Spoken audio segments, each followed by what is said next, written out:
Well, that sucked. The Bengals choked.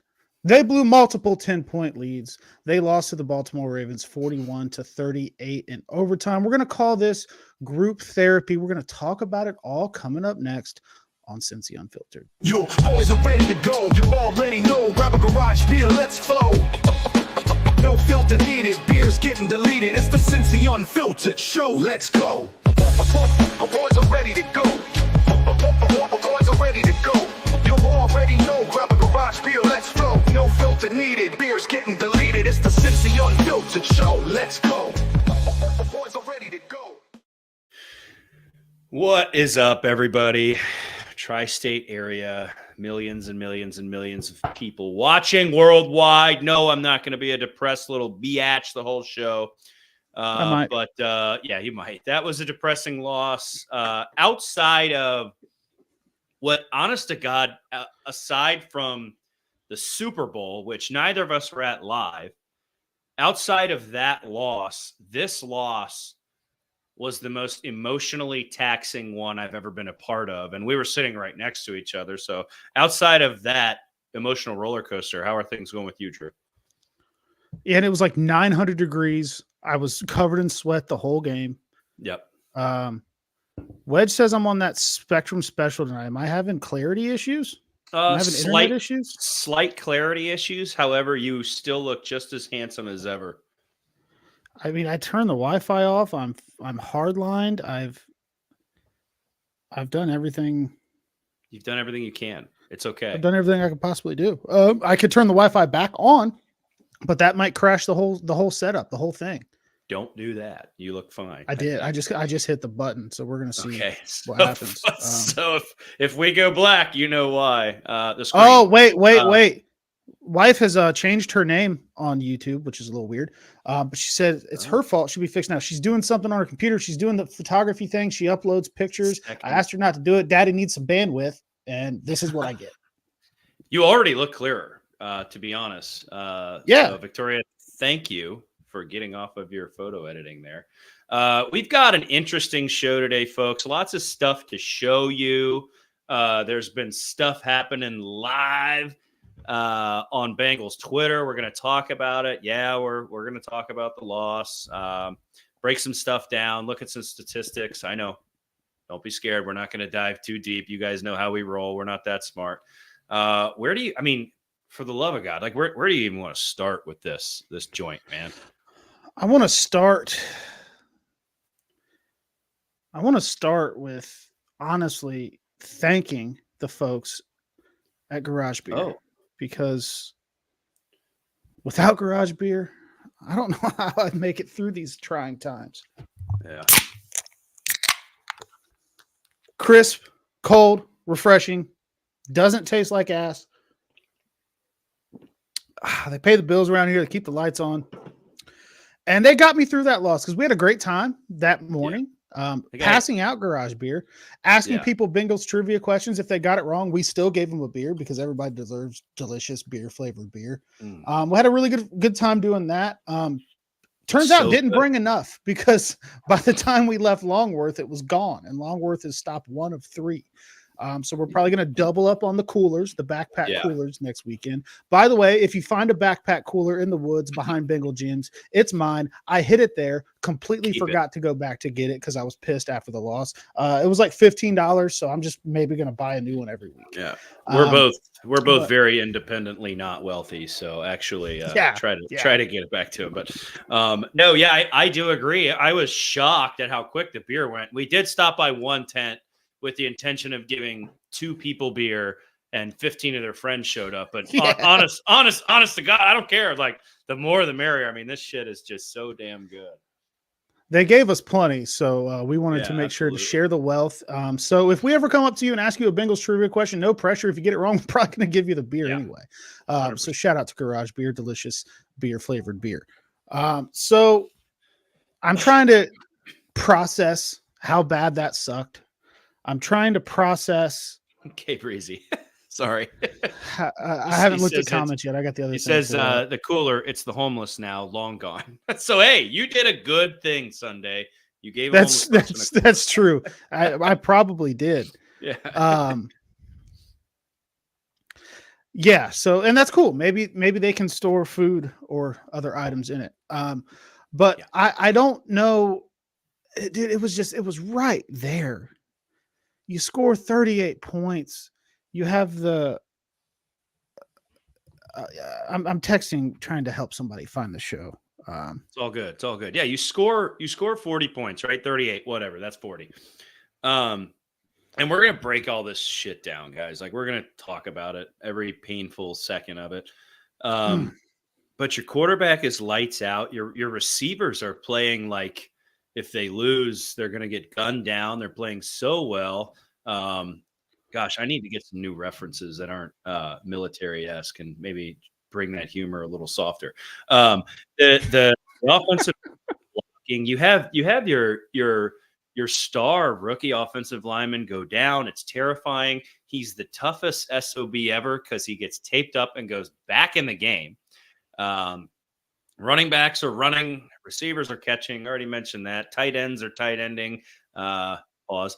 Except for my guy Eric, who didn't get me what I needed in my parlay. So Eric, I've got a little beef with you. I have a beef with the whole team for losing, actually, because part of the parlay. But the offense was firing on all cylinders. So I mean, what went wrong, Drew? Well, that's very true. What you say is right, and it sounds great, right? The offense was clicking, receivers are catching, running backs are running, Joe Burrow's dropping dimes. We'll show some videos later, and that's all well and good. But the problem is the fucking defense isn't defending shit. That's the problem. What?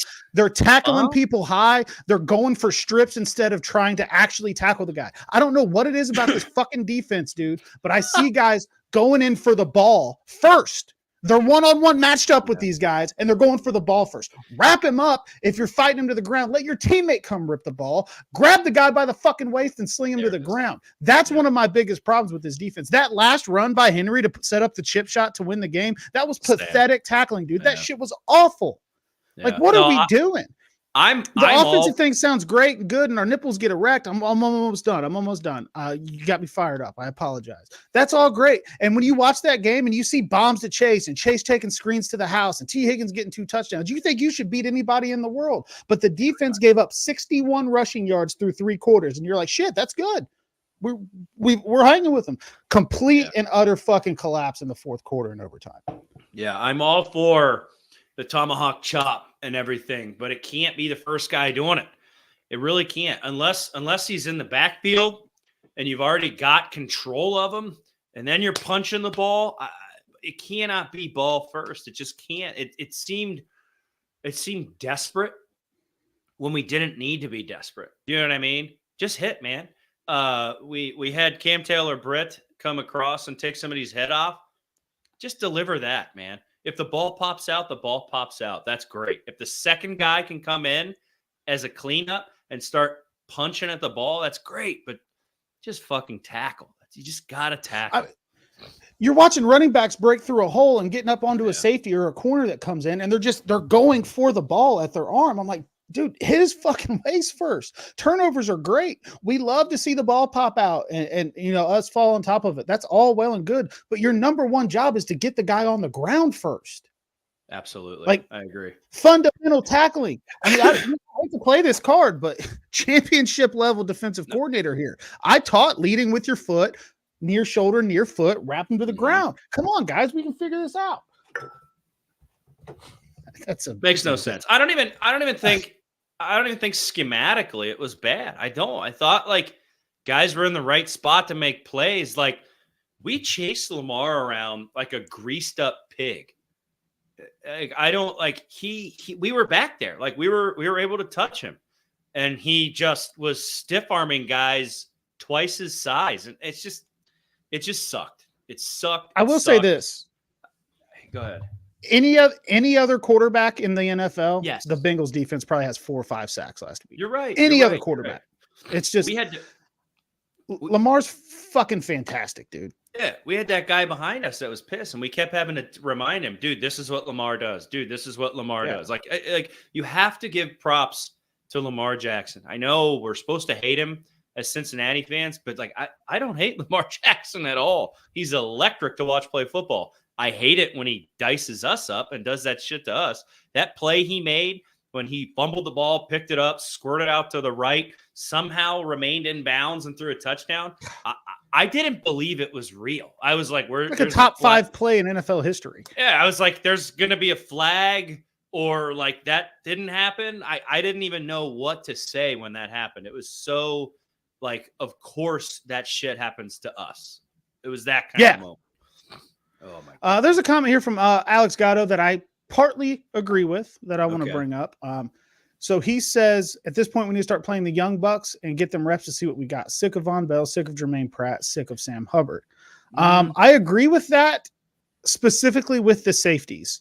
Von Bell was supposed to bring us better communication and all of these things that just aren't happening. And that's what Houday Bengal from Twitter says. Glad to be back with our Twitter audience after the disaster last week. And the safety communication isn't what we were told it's going to be. I'm not on sick of Sam Hubbard. I just want to say that real quick. Sam Hubbard played a hell of a game, and he's a huge reason they had a shot. Absolutely. I'm team Sam Hubbard this game too. I thought he played better than he's played all year.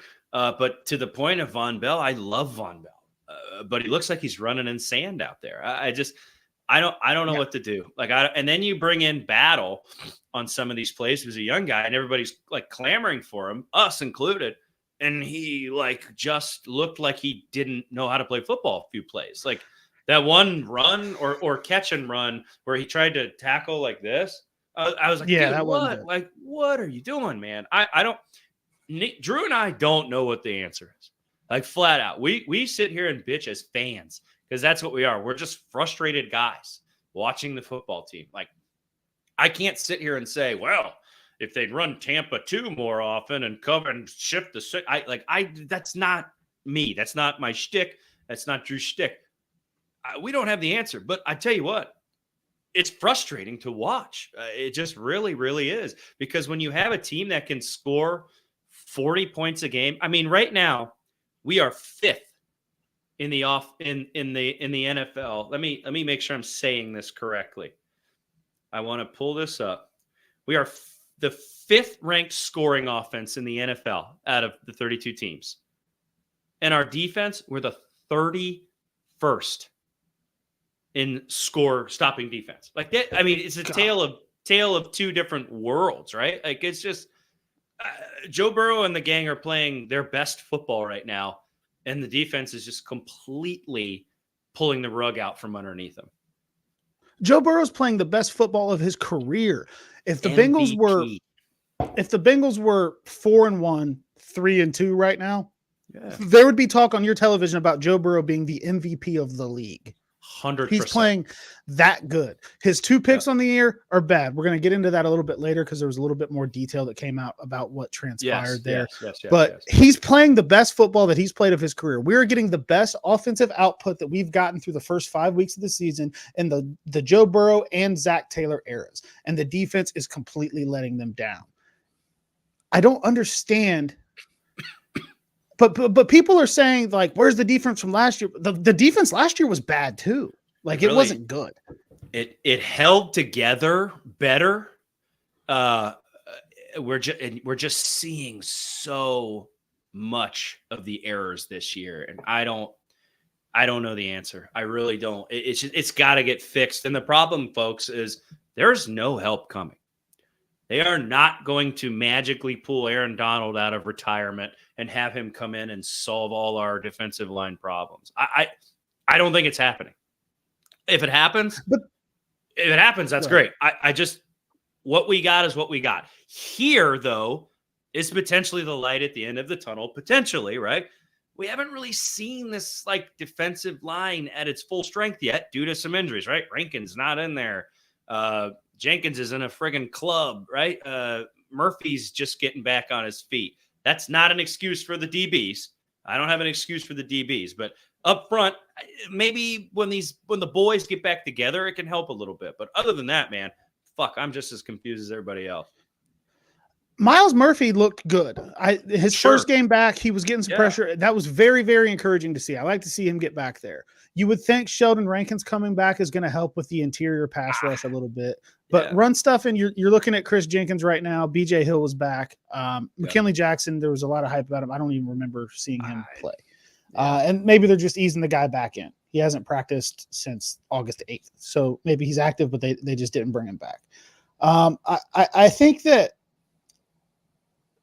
Alex, I love this because he's a diehard Buckeye, but he says tank for Mason Graham, Michigan's defensive tackle, who's an absolute animal. I love that. We put our colleges aside when it's time to help the Bengals.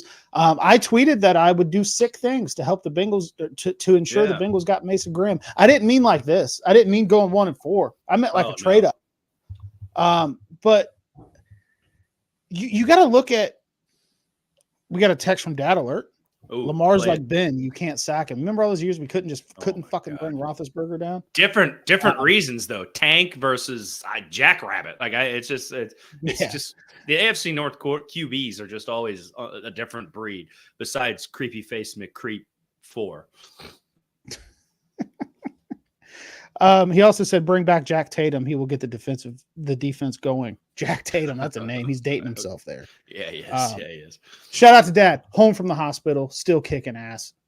Successful surgery. All the guy does is kick shit's ass. Love you. Glad you're home. Hope you're feeling good. We just have this. It doesn't even look like. And I've tweeted some things about Lou and the scheme and all that. And I'm a fan. There's a fucking roller coaster of emotions, right? You say a bunch of crazy shit the day of the game, then you watch it back, or you see some more perspective, and you start to change. And absolutely, I'm not going to change that. That is how I react to games. It's what it is. That's how I watch football. That's me as a fan.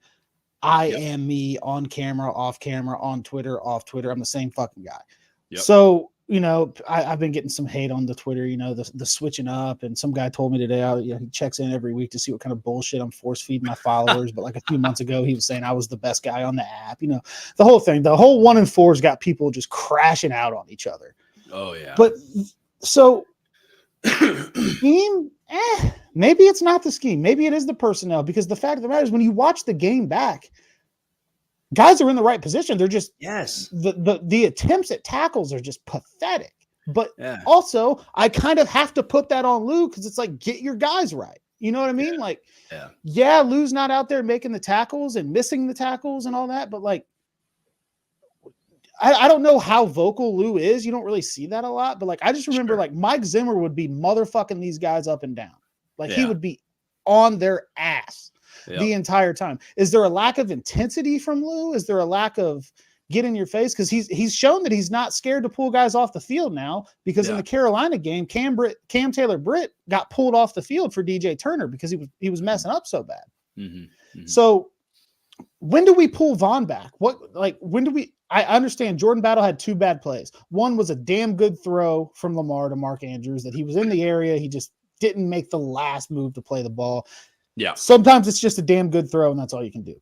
Yep. There was another one, like you mentioned earlier, the one tackle attempt was just bad. I remember we called it out in the stands. We're like, we've been screaming for this guy to play, and that's it. Like, that's bad. But there's just so much missed tackling going on.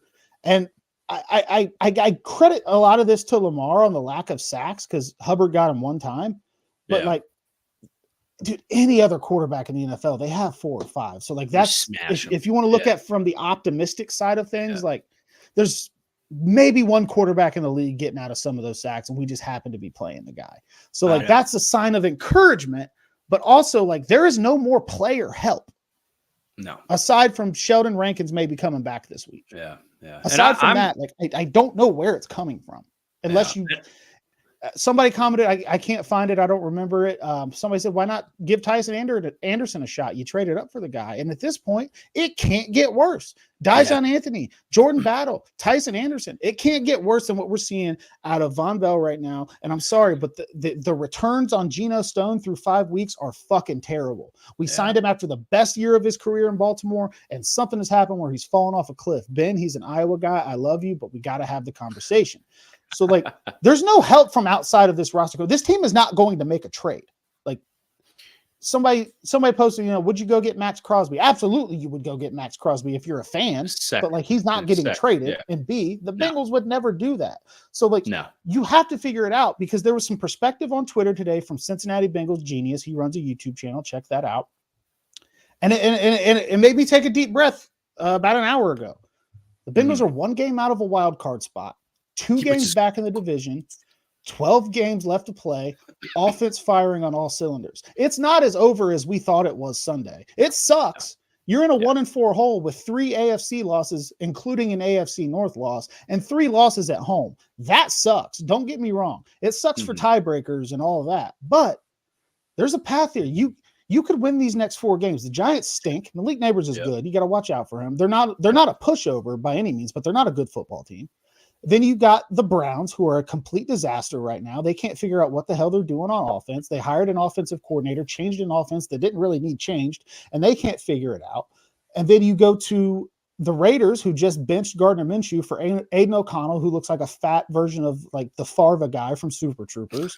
And then after that, you've got the Eagles, who are having their own struggles. So these are 4 winnable games. This team could be 4-4 headed into their bye week, and you take a breath and you're like, there's a path. We're in it. But this defense, dude, just get like 4 stops a game. Force 4 punts. Yeah. Just 4. Yep. And then this offense can carry you.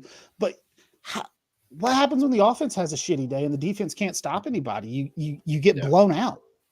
100%. And I'm not on the fire anybody train. I'm just not. Because I think we're wasting our breath saying that shit. Zach's not going anywhere. Lou's not going anywhere. We're not the Jets. No. We're not firing our head coach midseason. Marvin Lewis was here for 16 seasons. I'd call Robert Saleh right now to make him a consultant or whatever. Yeah, whatever. A consultant, whatever. Bring him in the building. I like that guy. Taylor, we went to a damn Super Bowl.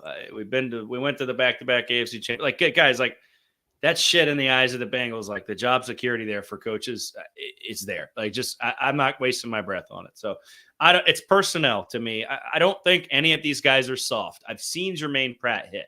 I've seen Sam Hubbard hit. We know Trey Hendrickson is our like great hope out there for the pass rush. I know Cam Taylor-Britt can play football. I've seen Cam Taylor-Britt play excellent football. True. Mike Hilton wasn't out there. Mike Hilton's a huge loss. Mike Hilton not being out there is big. If Mike Hilton's out there, maybe Lamar does get sacked, and maybe the passes aren't going that way, and the running's not happening. It's just, there's so much shit that happened. It sucked. The defense is playing soft, but I'm not writing these guys off and saying they're done and our defense is Charmin soft. They got to figure this shit out. If we lose 2 more games in a row here, you're going to see a very different, angry, violent man here on this camera. Like it's like, figure it out. And I think they will. Yeah. That's where I'm at. I don't know. I'm just speechless on Sunday. Like, it's just gutted me. Some comments. I got a few hundred people watching. Shout out. Glad we're back on Twitter. Edward Watts, do you trade T if we drop to 1-6? I would at that point. Right now, no. 1-6, right, highest bidder. But I don't think that the Bengals would do that. But I would. I don't even know if I would do it 1-6, because like how many T? We'll look at the stats. But T was lights out. Like if you trade him, you mess up the offensive dynamic this year. But at 1-6, you're fucked. I guess. Yeah, I guess you're right. Yeah, I don't know. Annie could walk. I see it, but I don't think they'll do it. They definitely will not do it. If I'm the guy making the call and we're sitting there at 1-6 and somebody's on my phone about T. Higgins, I'm absolutely gonna get what I can for him before he walks for a 3rd round comp pick. But knowing how the Bengals operate, it will not happen. He will play the entire year in Cincinnati. Yeah. Oh yeah. Absolutely. And Matt Schultz is in here. Shout out, Matt. We're at full strength this weekend, minus Dax. At least it looks that way. Looking forward to seeing Matt back. He's been out of town for the last couple games. Looking forward to seeing him at Lot 1 with the Project Game Day fellas. They send adults with developmental disabilities and military and police members to their first Bengals game every single week. And always gigantic cooler full of garage beer. So it's a good time. Shout out to them. So you're cooked at 1-6 if you do that. Yeah, you are. You really are. Yeah. We are going to be kind of full strength, a little bit more minus Dax, which is shitty news that we're going to see because he was probably the most consistent defensive back that we had. Yeah. So you do see the tweet here from Charlie Goldsmith confirming that Dax Hill, Michigan man, is out for the year with a torn ACL. Zach says that he's heartbroken for him. They've moved him around in different spots. All he's done is put his head down and worked. He was showing tremendous growth. And I think he was honestly the Bengals' most consistent defensive back so far this year because Cam Taylor-Britt's had his issues. So that is a blow to the defense. That stinks. I don't like seeing that. My wife sent me something that is very long and I'm not going to read right now. It's a blow for sure. And you're looking at probably more DJ Turner now, which is something that, I've been a big DJ Turner supporter. Michigan man, obviously, but you're probably going to look at Cam Taylor-Britt outside, Dak or DJ Turner on the other outside, Hilton back in the slot. You're going to see a lot more Josh Newton now. So there's going to be a little bit of a youth movement there. But other than that, the team should be back to full strength. As Matt was saying, I think we're probably going to get Sheldon Rankins back this week. So the excuses for injuries and all that are gone. They're going out the window. Losing Dax is pretty big though. I mean, he's playing good football. Like he's in a position where he can succeed this year. And we're not just like, go play safety kid, figure it out. So, I mean, that sucks, but you're right, man. The injury excuse is about to go out the window after the Giants. Maybe Rankins gets a 1 game grace period because he's got to get back in gear. But like after that, dude, like, come on, win the damn game. You got to be able to figure it out against Daniel fucking Jones, dude. Like, I get it. Malik Neighbors is an animal. And with any quarterback, he's going to be a dog. And I think he's going to be back. But dude, don't discount we got a game preview show coming. We'll talk. We did not get to do the game preview last week due to some personal family stuff that was going on. Adopted Twitter kids were rooting for Dad hard. He whipped ass. We will be able to do our game preview show this week. We're going to have that ready for you to drop Friday morning. Fun message to the show account here. On Twitter. Let me read this out loud from Oracle Hude or Pasca. He messaged our show account. He says, Bangalore. Let me read it. The Bangalorean is the biggest tool in the entire fandom and is a loser. Tell Buddy to keep the mask on his fucking clown soft ass puss. Blocked me, so I can't tell him that. Buddy is getting fat too. Someone should tell him that. It's refreshing to get a fat joke to somebody else. Those are usually reserved for me. I love it. Just so you guys know, I'm not making it up. It's right there. No, it's right there. I read it too.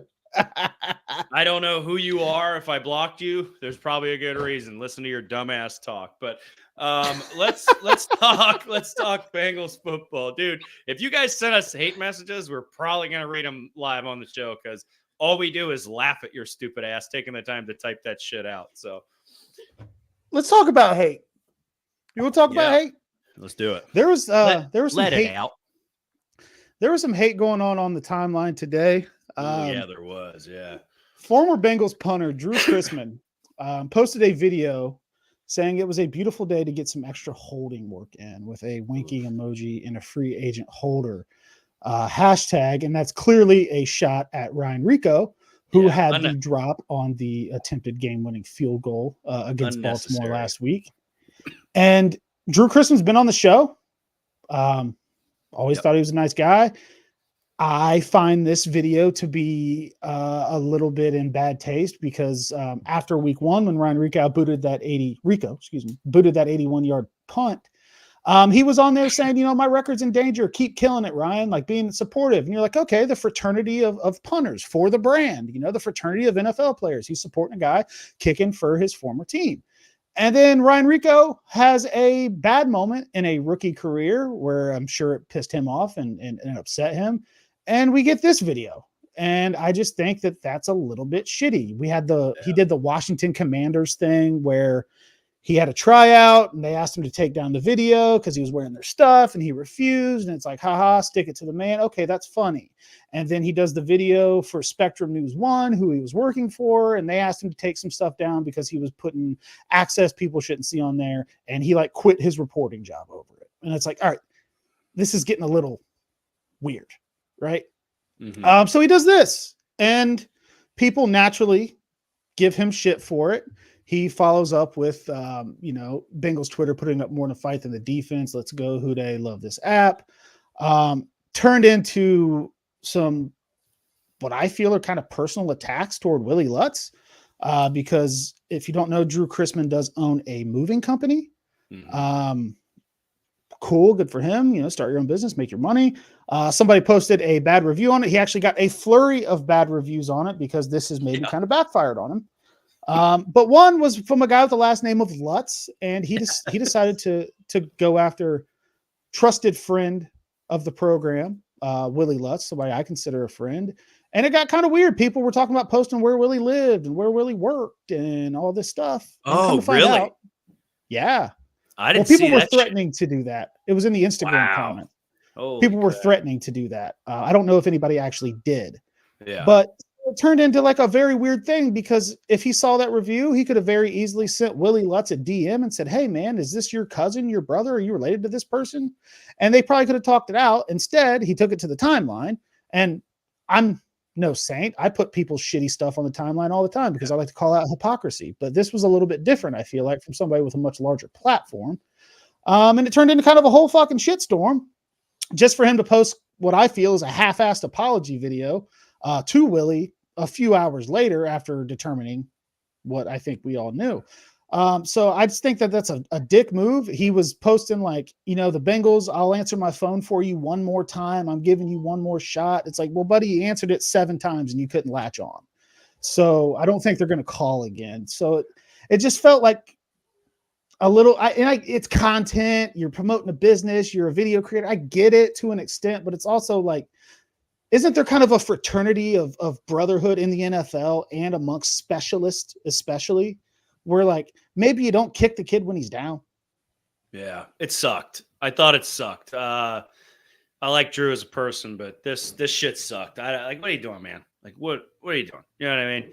I didn't like it initially, like when he went after Rico. Like, I even posted like that muffed hold, which was a bad snap, is not going to define Rico's career. His nuclear ability to punt the shit out of a football will. Like this next game, he'll be fine. This next game, you're going to see him kick it 60 yards again when we have to punt. Hopefully we don't have to punt, right? Maybe we don't, maybe we won't.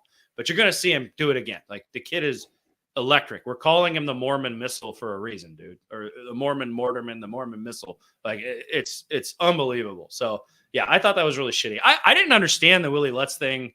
I get, so the guy, a random guy did a review on his moving company with the same name, and then he posted it. Yeah, he could have sent a DM. I don't know that I thought his tweet was bad, but now that I know, people were like, "I'll find his fucking address and we'll beat him up." Like, get the fuck, come on, dude, quit that shit. I did see the apology video. It was super, super half-assed. I agree, but like, condescending as fuck. Yeah, it was really condescending. It was really shitty. And now I don't know. Willie Lutz is a good guy. People hate him. People hate us. People hate. That's it. People just fucking hate. They just hate. So Willie gets it back. Willie gets it from like professional athletes. Darnell Wright called him a dick eater like before the draft one year. Who else? Because he said he didn't want to play left tackle. Yes, he had another run came at him. That's it. Yeah. It was Mina. Yeah, dude. Willie, man. He puts his foot in his mouth, dude.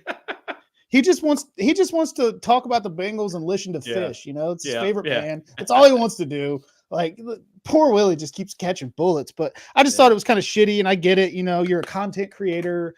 You're trying to get eyes on your moving company, and that's all well and good. Yeah, but you had several chances with the Bengals, with the Niners, with the Commanders, with the UFL, with the Steelers. And he was kind of a COVID signing for the Steelers, like hide in the hotel room in case we need you type thing. But like, you've had several chances, dude. And like Willie, it all started because Willie posted that terrible line drive punt that he had in the 2022 AFC Championship game where there was 0 hang time and they returned it.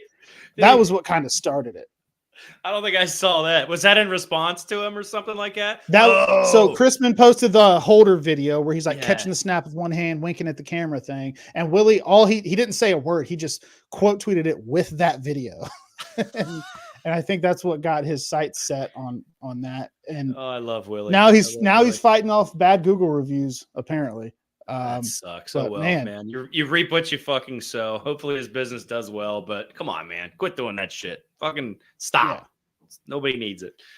And Breezy with a good comment, man. Are we forgetting that punt that Rico had that set them up inside the 2 or 3 and Hubbard got a safety for the 2 points? Then we score a touchdown with 9 seconds left in the half to take the lead into halftime thanks to that safety, the touchdown, and the 2-point conversion. Like, are we forgetting that? Like, absolutely. Obviously dropping the hold sucks. Not a great snap, but like, shit happens, man. But like, I am still glad that Ryan Rico is on this team because we haven't had a punter that can flip the field like that since the prime of Huber.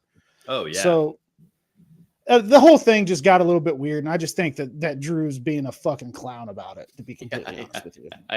He's been on the show before. He was nice to us. I'm not like, I'm not saying I hate him and I want bad shit to happen, but this one, it's like, dude, you look like a dick. I agree. Totally agree. So we have that. This is probably what we should have done at the top of the show for a game recap show if we were smart, professional, or any of those things. We're not. Everybody clearly knows that we are very, very much not, but we could do the box score breakdown. Let's do it. That is probably something you lead off a recap show with, but you get what you get with the boys here. So Joey Burrow, 30 of 39, 392 yards, career high, 5 touchdown passes. Of course, 1 very bad interception at a very, very bad time. Jamar Chase continues to be a Raven killer, despite what Ravens Twitter will tell you. 10 receptions, 193 yards, 2 tutties. T. Higgins, 9 receptions, 83 yards, 2 touchdowns. Strong catches all day from T, being the big go up and get it guy that you like to see. And then Chase Brown added 3 for 8 yards and a touchdown. Zach Moss also had 3 receptions, I think, for 28 yards. I just didn't have room on the graphics. So lots of good stuff from the passing offense, as good as you can hope for, as good as you can ask for. Yeah. Joe's numbers before we move on. I like, if you look at this, any sane person on the street in a football jersey, and you say, "Did this team win this game?"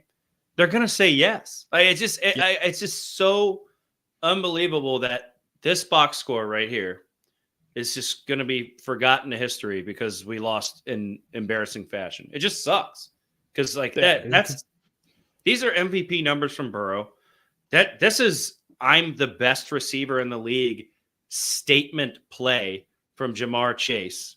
10 receptions, almost 200 yards, and multiple touchdowns. And if you're wide receiver 2 on your team, any team in the NFL would be happy with 9 receptions, 83 yards, and 2 scores. Yeah. Like, that's a wide receiver 2, bro. Are you kidding? And then Chase Brown, yeah, good job, buddy. But it's like, it's unbelievable. Let's move on. We can go to the next slide. I put it on there because he had the touchdown, Yeah. And then we go to the rushing stats. So not a great rushing day. Baltimore has a good rushing defense. You're going to get 12 carries, 46 yards out of Chase Brown, 9 carries, 24 yards out of Zach Moss. Zach Moss did suffer what looked to be a serious injury from the stands. We're like, oh shit, is his leg broken? Came back in the game for a minute, then went off, but looks like he avoided serious injury based on what has been said since the game. So that's good. So you get 12 carries, 46 yards out of Chase Brown, who we said all game we think should probably get the bulk of the snaps. I still agree with that. I still stand on that. And then 9 for 24 out of Moss, and then some of the defensive highlights. A lot of people hating on Sam Hubbard because of the. Oh, go ahead.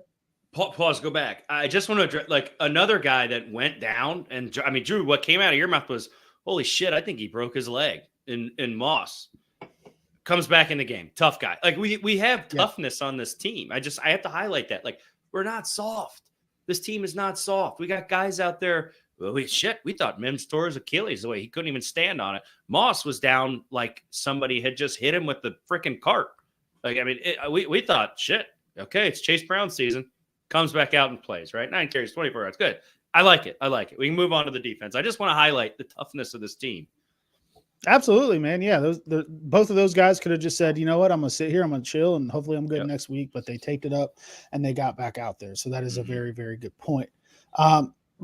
Lots of hate for Sam Hubbard because Lamar Jackson made an incredible play against him. Lamar Jackson's a 2-time MVP. He's an incredible football player. Shit happens, buddy. Yep. But he had 9 tackles. 7 of those are solo.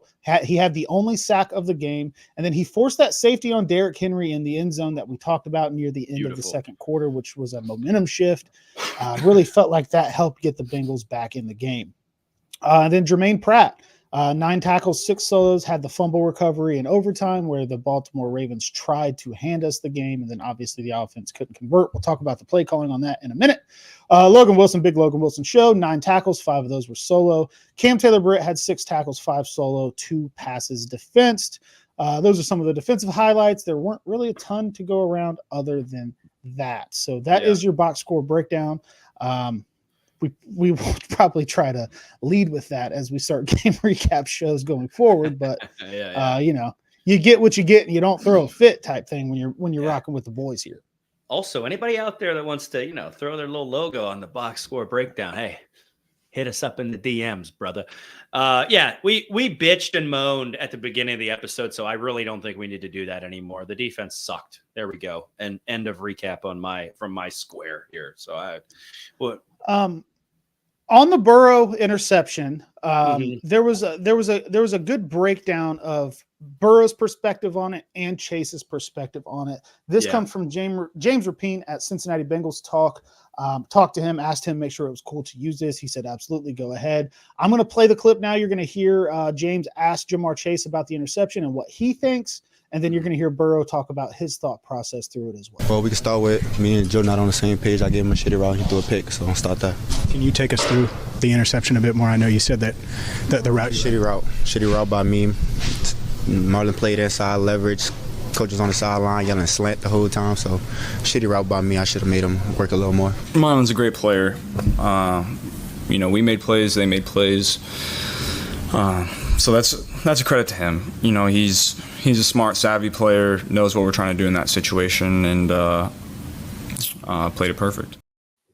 Yeah, I mean, both guys who are stars on this team taking accountability and saying, that's on me, I should have done better. Jamar saying, I ran a shitty route. Joe saying, Marlon Humphrey's a great player, I should have thrown that ball better, right? It's refreshing to see those guys take accountability when some others are not, and I'm not going to get into it, but I'm going to. I know you will. I have to say this. I don't know how Jamar Chase wins the media good guy award. He talks to them a lot, I think, but every time I see him on camera this year, he's just like, I would rather fucking be anywhere else than this right now. James asked him, shout out James Rapine. I have a holy war on the media right now. You can join the crusade, the anti-media crusade with me if you want. All are welcome. But James Rapine is a solid guy, a wonderful guy, and great at his job and a good man. So I will never disparage him. But the fact that these guys take accountability is so huge to me. Jamar could be a diva receiver. He's not. I'm not saying he has those tendencies at all. He's that good. He could be out there saying, you know what, motherfuckers should have thrown the ball better. This is ridiculous. I should get better balls. You know what I mean? But he's not. He's taking accountability. You see star receivers, they say that. They say receivers are divas, right? It's a natural thing in the position. They're making the sexy plays. They wear the chains. They come out there, and they're divas sometimes. Jamar is not, and I appreciate that. I appreciate that more than anything out of this whole fiasco that is this Ravens game. And Joe Burrow is just a consummate professional. He seems like he's always there, ready to take accountability and get the guys going. So, I mean, he could have and should have buried his head coach after the game if he really wanted to. Absolutely could have. And that's when you're talking about accountability. I'm trying to whip up a graphic that I meant to before the show so I can put it on the screen because it's something I definitely want to hit on. So whip it up. I'll keep talking. So and also Burrow goes out there and the question's asked. I don't know how it was phrased. Something about the team. And he says he doesn't skirt around it. He doesn't say yeah, we're a championship team. We'll figure it out. He says, look, No, we're not right now. We're not playing like a championship team. Right now, I don't look at this locker room and say championship team. I'm paraphrasing, guys. Don't crucify me. But he just keeps it real. And the accountability is so big. And it's so refreshing to hear it from the guys out there that are actually putting their bodies on the line when it's not coming from other places. It is a little, but it's not. You know what I mean? It does not feel genuine when a guy comes out here and says, well, you know what? Joe actually checked out of the play. You know, it was him. Yeah, that's what I'm saying. Zach's like, well, what the fuck you talking to me for? Joe called that shit. Like, I am not. I am not a fire Zach Taylor guy. I said it at the top of the show. It's never happening. So just remove the thoughts from your mind. It's not happening. Taylor's going to be here till 2035. He's going to be here forever. Unless he goes out in the street of Cincinnati and mows people down with his car, he's not leaving. He's just not. He's not. Or something less violent. Maybe he does drugs. Sorry, it's my sense of humor again. But he's not going anywhere, okay? It just sucks to hear him say that. And maybe we're taking it out of context, and maybe he wasn't trying to throw his quarterback under the proverbial semi-truck, but he fucking did. And that's bullshit. I'm sorry. For him to say, well, you guys are saying we ran 4 plays. I called a pass play. He fucking changed it. Dude, what? Just own up to it. And he did after the fact, but it's like it's like punch me in the mouth, watch me bleed, and then say, oh, sorry about that. You know what I mean? Do you remember the 2021 game against the Niners that went to overtime? Yes. I remember it too because I was isolated from my family because I caught the COVID. So I was door dashing $30 Taco Bell that I couldn't taste. But that game went to overtime, and Zach Taylor took the ball out of Joe Burrow's hands in overtime, and the Bengals lost. And then you know what Zach said after that? He said that he lost sleep over it. Yes. He lost sleep taking the ball out of his quarterback's hands with the game on the line. And then he did it again this week. And look, I understand. He had a pass called the first play. Burrow checked out of it. And this is the image that I was just trying to get up because I want to put it on the screen. It's not going to look as professional as the normal ones do. This is the first down where Joe checked out of the run. And here's what I want to know. Count them up. 1, 2, 3, 4, 5, 6, 7, 8, 9 guys in the box. Another safety just a couple yards behind him. Why the hell did he check to a run in this? I agree. That's a mistake if that's what happened. I agree. That is the play on the first down that they said was called a pass and he checked out of. But hear me out. He checks out of it. It doesn't work. So if you're saying, and people on Twitter, I'm not naming names because I'm not going to do that, but people on Twitter, well, yeah, he checked out of it. Okay, that's one play. That's first down. Why you got 2 more? Why do you not go, oh shit, that didn't work. Let's try and throw the ball to these Ferraris and Lamborghinis on the side here with our cannon in the middle. Why don't you try pass next play? You gotta own up to it. He checked out of 1. Okay, gotcha. Well, what happened after that in the next 2 plays? You fucking ran 2 more times. You have to own it. I get his explanation that he followed up with. He's like, there could be a negative play. There could be a sack. There could be a pick.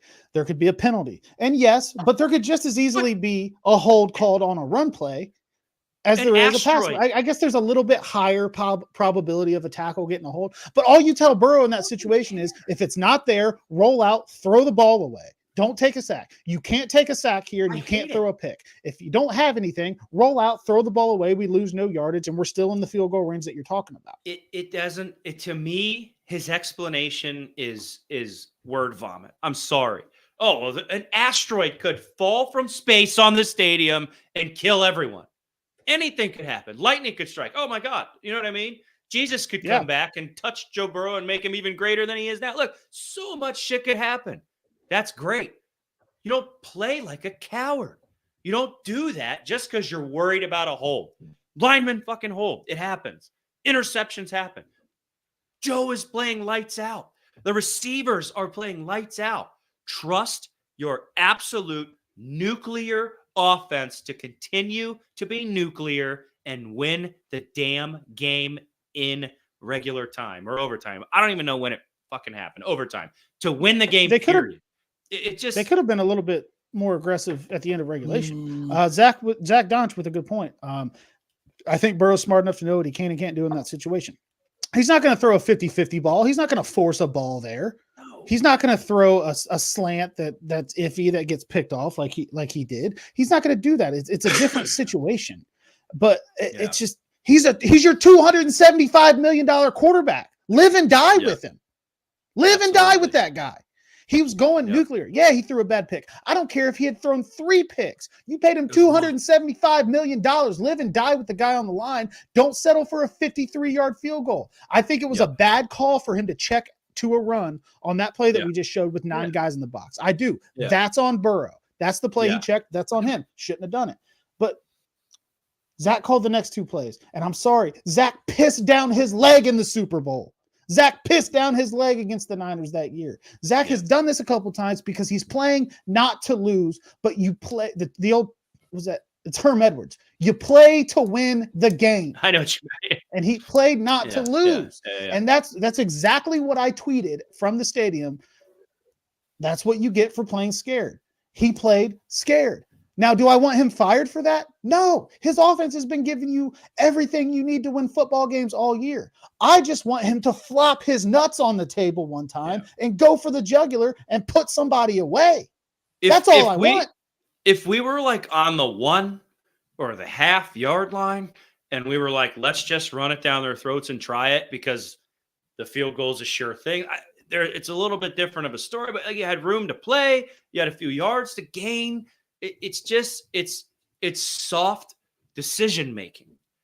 Like you cannot stare down the barrel of a gun and just go, well, I guess I'm getting shot.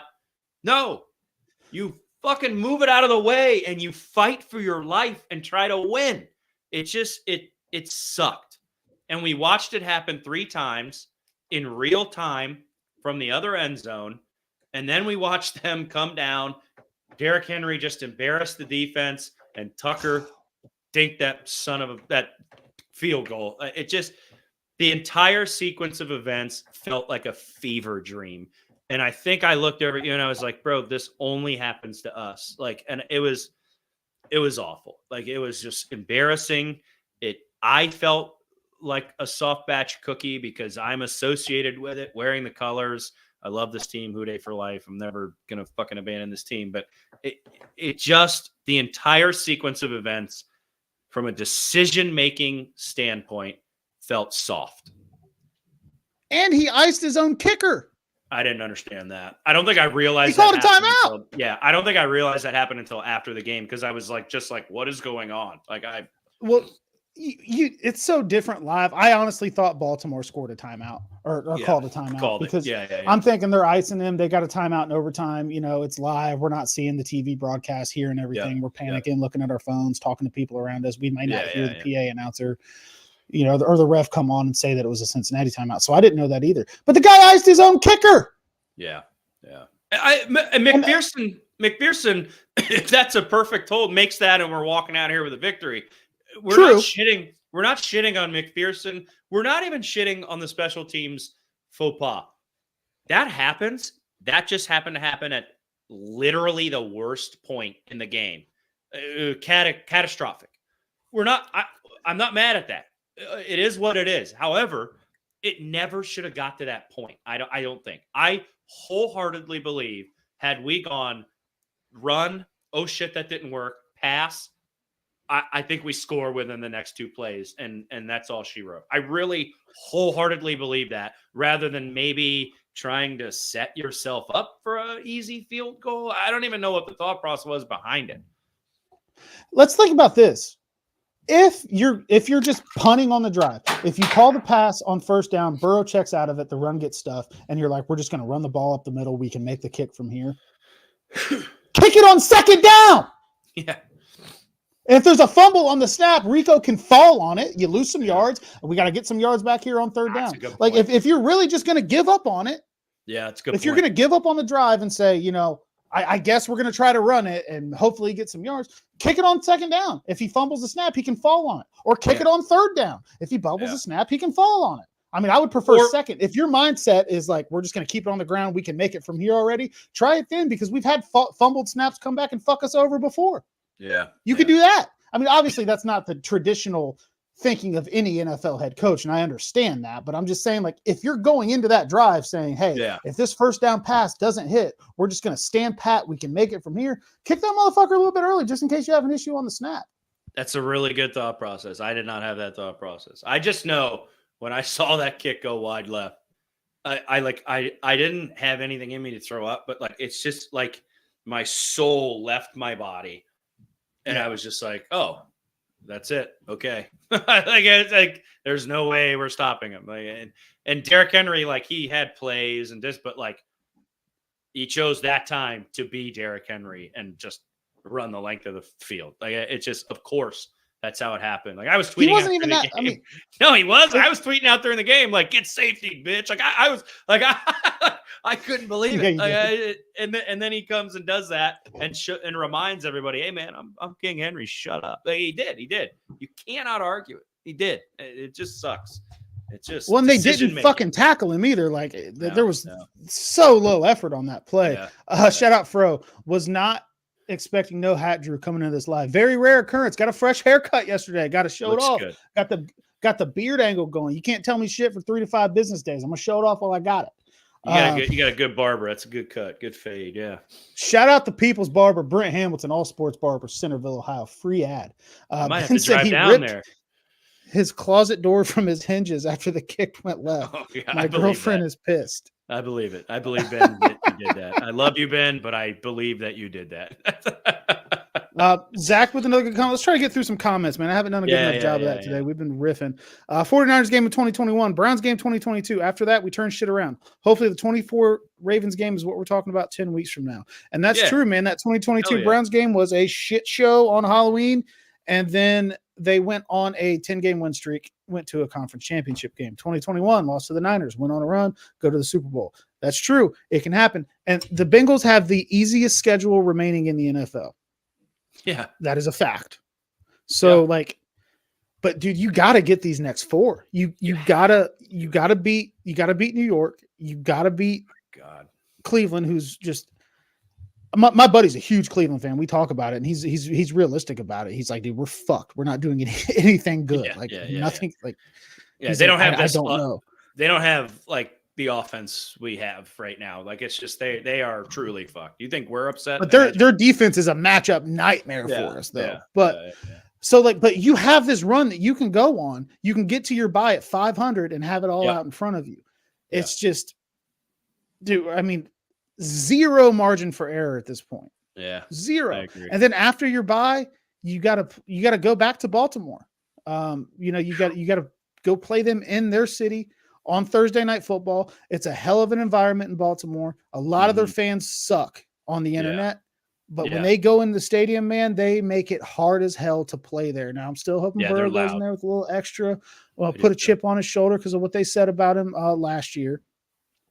So Ben's going to send a video in the Discord. If you aren't in the Discord, go to our Twitter page. There's a link there. We can post it up. It's a fun time. So that it's still there. You have just lost every bit of room for error that you've had. There have been a couple comments that I've missed that we've been making points on. Please like this video, subscribe to our channel, turn on notifications if you want to see when we post things. We are, making a little bit of a leap on the YouTube lately. We'd like to get to 1,000 subscribers. We're going to give away a jersey when we do. I think we agreed to that. Yeah, we did. Do you know what this defense needs? It does need a little Vontaze Burfict in it. It needs a little Vontaze Burfict, dude. I just have that sitting next to me because he's one of my all-time favorite Bengals. I don't really give a shit what anybody says about him. Like, share, subscribe, please do. We had. Why did she take the Toria off her name? She shortened it. So maybe never mind. I'm not going to make that joke because I don't want to get canceled. Let's. You had a couple. Dude, guys, come on, hey. You had a couple clips you wanted to run, right? Do you have them? Are they working? I mean, I do. Yeah. It wasn't all bad. We've talked up the offense. Drew, roll that beautiful bean footage. Let's end. We're near the end. Let's end this show on a positive note, man. I just want to highlight highlight. The throws that Joe Burrow is making coming off of a season-ending wrist injury that we've never seen a quarterback suffer. All of the people online saying he'd never be the same and he couldn't pick up a water bottle and his fall was coming and blah, blah, blah. I just want you to sit back and look at these throws. I'll get to the comment after it because I want to watch these throws because these, if you saw the explicit text I sent my wife during the game, it was after this first throw. And I just want to see it. God, that's gorgeous. Dude, just in the bucket. In your mouth. In your mouth. And then this second one, under pressure, you see the guy coming. He's like, oh shit, I got to throw this earlier than I want. It's out. I'm going to drop this into a fucking bucket on the sideline to Andre Yoshivas. That was Yoshi. Oh that was Yoshi, God. right? Talk about another, I mean, oh my God. Yoshi's having to come up too, man. I mean, we got so many weapons. We sat here. Yoshi's making like very few catches, but they're big ones when he makes them. They're big ones, yeah. We talked about it before the season started. There's no way we can lose with these weapons. Look where we're at now, but it's just they're just electric. They're electric, man. I don't know how many plays was Burton out there. One play. Yeah, I think so. Yeah. Just something to note. Just something to note. We saw him. We called it. But out. I'm also not going to bitch much about the offense in general because they're doing. No. Everything they can to win football games. They're doing fucking really everything they can do to win football games. The defense is just completely selling them. So that is what we got. We had a few hundred people tune in. Glad to be back on Twitter after the issue last week. We look forward to bringing you the game preview show this week. I know everybody understands why we didn't last week. So it is all good. We've had 3,600 people view it, right? And we're at like 533 live with us right now. We appreciate every single one of you. And that's just Twitter, guys. I know there's people on YouTube as well. Love every single one of you. Please like, subscribe, share. And if you're bored throughout the week and you feel like making a grocery trip, where I can't point, like right there, go get some Garage Beer, folks. Garage Beer keeps the lights on here. We love Garage Beer. We love their staff. We love everybody over there. It's damn good beer. I know you saw us giving it out. You saw our coworker,